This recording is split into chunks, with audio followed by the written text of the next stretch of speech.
Thank you very much for joining us for our webinar on Personalization 2.0. My name is Joel Percy. I am the Global Head of Business Consulting here at C-Value, and joining me is Hila Milo, Director of Personal Marketing at Super Pharm. Super Pharm is Israel's leading drugstore chain and really leading retailer.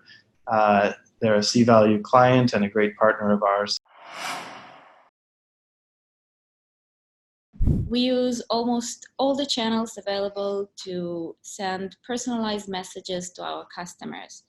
We have online website that part of it is personalized, and I will start by demonstrating. Okay, so what you see here in Hebrew is our website, and you can see here this is the special page for coupons. Every customer gets his 6 most relevant coupons every time that he goes into the store.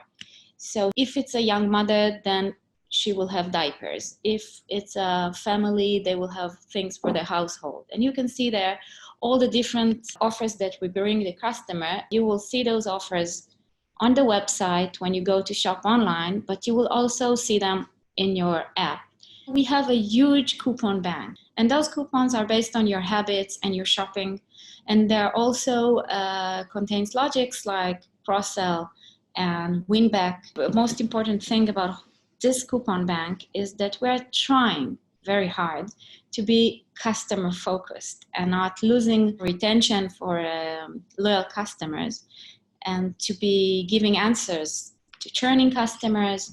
One of the most important things is to create some kind of a partnership with your suppliers, because we are becoming their way to talk to the customers. Once a supplier comes to Super Pharm, say, I want to find those customers that churned, I want to find new customers, I'm launching a new product, I want to find the most relevant customers to launch the product and start with them because I want them to buy and to create a good buzz in the overall product.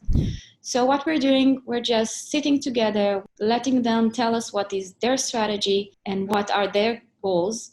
And together we are creating better marketing work for the suppliers. And by giving them the ability to be better suppliers, better marketeers, we have more loyal customers, happier customers, and our work is much easier. And this brings us to the last point that I want to talk about is use technology to help you. Free the time to think. Because if you're busy in doing Excel files and finding things and by building queries and having lots of people working and have a lot of small tasks being done, you cannot really think about new things.